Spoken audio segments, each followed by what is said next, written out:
Taxi ஆப்பின் உத்தரவாதம். Trip cancellation இல்லை, extra payment இல்லை, நியாயமான கட்டணம். இதுவே ஃபாஸ்ட் ட்ராக் டாக்ஸி ஆப்பின் உத்தரவாதம்.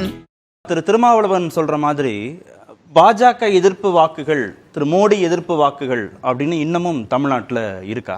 இல்லை, இது நடக்க போறது நாடாளுமன்ற தேர்தல் தானே. நாடாளுமன்ற தேர்தல் என்பது இந்தியாவின் பிரதமர் யார் அப்படின்னு தீர்மானிக்கிற தேர்தல் தானே. அடுத்த 5 ஆண்டுகள் இந்தியா எந்த திசையை நோக்கி பயணிக்க போகிறது அப்படின்றத தீர்மானிக்கிற தேர்தல் தானே வரப்போகின்ற நாடாளுமன்ற தேர்தல். அப்போ அந்த நாடாளுமன்ற தேர்தலில் பிஜேபி எதிர்ப்பு வாக்குகள் இல்லை அப்படின்னு நிராகரிக்கிறது அந்த தேர்தலுக்கே செய்கின்ற துரோகம். இல்ல, கடந்த நாடாளுமன்ற தேர்தல் 2019க்கும் இந்த 5 ஆண்டுகள் இடைவெளி கழித்து இந்த 2024க்கும் நீங்க பார்க்கிற போது கோபேக் மோடிங்கிறதோ இல்ல மோடி மீதான வெறுப்போ அவருக்கு எதிரான செயல்பாடுகளோ களத்துல இருக்கிற மாதிரி தெரியலையே. அரசியல் ரீதியாகவே இல்லையே. இல்ல, அரசியல் ரீதியாக இன்னும் தீவிரமடைந்திருக்கிறது. 2019க்கு முன்னாடி இருந்த சிக்கல்களை விட 2019க்கு பிறகு சந்திக்கின்ற சிக்கல் அரசியல் ரீதியாக இன்னும் தீவிரமடைந்திருக்கின்றன. நீதிமன்றங்களிலும் சரி, கவர்னர் மாளிகைகளிலும் சரி, சட்டப்பேரவைகளிலும் சரி, தொடர்ச்சியாக பல்வேறு போராட்டங்கள் அடுத்தடுத்து அரசியல் கட்சிகளால் பேசப்பட்டுக் கொண்டிருக்கின்றன. இதுல திருமாவளவன் அவர்கள் குறிப்பிடுவது பிராக்மெண்டேஷன் பாலிடிக்ஸ், பிஜேபி எதிர்ப்பு வாக்குகளை சிதறடிப்பது அப்படின்னு குறிப்பிடுகிறார். இந்தியாவில் நடைபெற்று இருக்கக்கூடிய இதுக்கு முன்பு நடைபெற்ற எல்லா தேர்தல்களிலையும் பிஜேபி பெற்ற வாக்குகளை விட பிஜேபிக்கு எதிரான போலான வாக்குகள் தான் அதிகமாக இருக்கிறது. அப்போ இந்துக்கள் அத்தனை பேரும் எங்கள் பின்னால் நிற்கிறார்கள் அப்படின்னு அவங்க சொல்ற அந்த கிளைமே அந்த இடத்தில் பொய்யாகுது. தமிழ்நாட்டில் அதே விஷயம் தொடர்ச்சியாக இங்கு பின்பற்றப்பட்டிருக்கிறது. அந்த அடிப்படையில் இன்றைக்கு இந்தியா முழுவதும் இந்தியா கூட்டணி ஃபார்ம் ஆகியிருக்கிறது.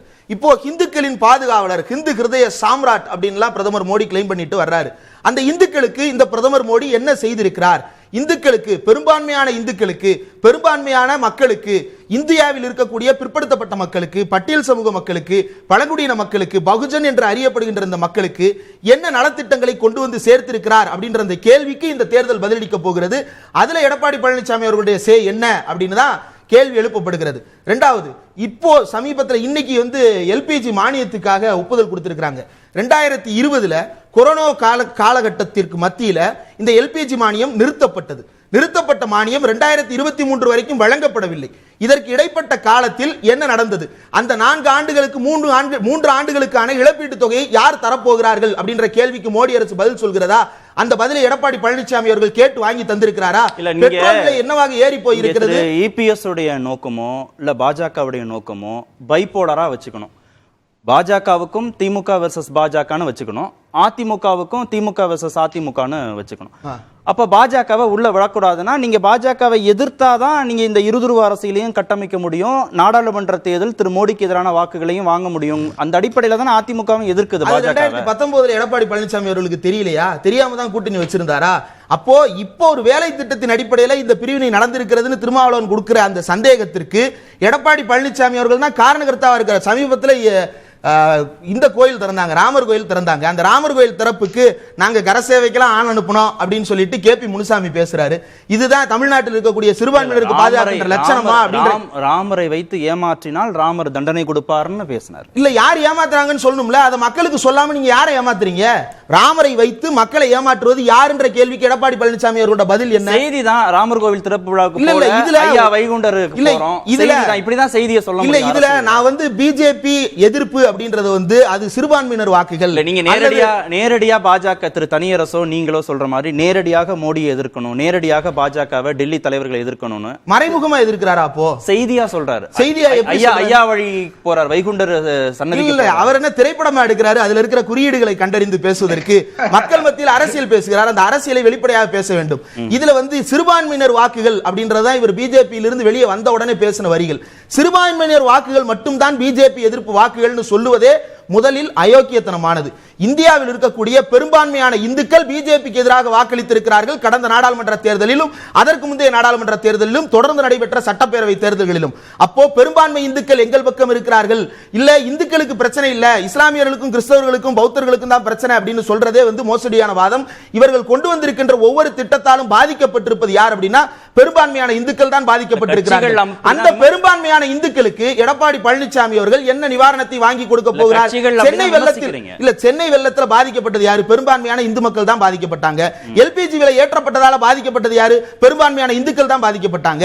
பருப்பு விலை, அரிசி விலை எல்லாம் 40% 53% ஏறி இருக்குன்னு வரக்கூடிய குற்றச்சாட்டுகளால பாதிக்கப்பட்டிருக்கிறது யாரு? பெரும்பான்மையான இந்துக்கள் பாதிக்கப்பட்டிருக்கிறாங்க.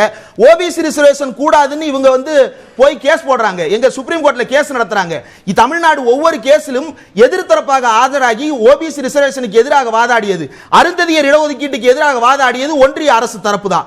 அந்த தரப்புக்கு எடப்பாடி பழனிசாமி அவர்கள் என்ன பதிலடியை கொடுத்திருக்கிறார்? சிறுபான்மையினர் மட்டும் பேசுறாரு, என்ன நீதியை பெற்று தந்திருக்கிறாரு? பாஜக கூட்டணியை பிரித்து கொண்டதன் மூலமாக சிறுபான்மை மக்களுடைய வாக்குகள் வந்துரும்னு நம்புறாரு திரு எடப்பாடின்னு விமர்சிக்கிறதே திமுக கூட்டணி கட்சிகள் தான், திமுகவும் தான், திமுக ஆதரவாளர்கள். அவர் தான் வெளியே வந்த உடனே முதல் வேலையாக நான் பிஜேபியில இருந்து வெளியே வந்துட்டேன், இனிமேல் நான் இஸ்லாமியர்களுக்கு பாதுகாப்பாளராக இருக்க போறேன், இனிமேல் நான் இஸ்லாமியர்களுக்கு பாதுகாப்பாளனாக, சிறுபான்மையினருக்கு பாதுகாப்பாளனாக இருக்க போறேன், இனிமேல் எதுவும் இல்லை, எல்லாம் சுத்தபத்தமா தான் இருக்கும் அப்படின்னு சொல்றது எடப்பாடி பழனிசாமி தான் முதல்ல டிக்ளேர் பண்றாரு. அதற்கு பிறகுதான். ஆனா அவர் வைக்கின்ற விமர்சனங்கள் இப்போது வரைக்கும் மோடிக்கு எதிராக ஏதாவது ஒரு பிரச்சார கூட்டத்தில் பேசி இருக்கிறாரா? மோடி எடுத்து கொடுக்கிற அஜெண்டா பாயிண்ட்ஸ் அப்படியே இவர் பின்பற்றி தமிழ்நாடு முழுக்க போராட்டமாக நடத்துறாரு. மோடி வந்து போதைப் பொருள் மாநிலம்னு பேசிட்டு போறாரு.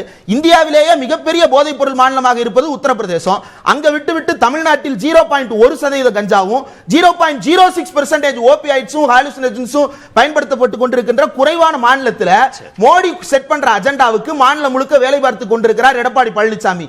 இதில் பாதிக்கப்படுவது சிறுபான்மையினர் மட்டுமல்ல, பெரும்பான்மை இந்துக்கள். இந்த பெரும்பான்மை இந்துக்களுக்கு எடப்பாடி பழனிசாமி அவர்கள் பெற்று தந்த நீதி என்ன அப்படின்றதுக்கு எடப்பாடி பழனிசாமி அவர்கள் பதில் சொல்ல வேண்டும். ஜல்லிக்கட்டுன்ற ஒரு விளையாட்டு, அந்த விளையாட்டில் பெரும்பான்மையாக கலந்து கொண்டு விளையாடுபவர்கள் யார்? இந்து சமுதாயத்தைச் சேர்ந்த மக்கள் தான். அந்த இந்து சமுதாய மக்கள் ஜல்லிக்கட்டுக்கு எடப்பாடி அதிமுகவின் ஆட்சி காலத்தில் போராட்டம் நடத்துறாங்க.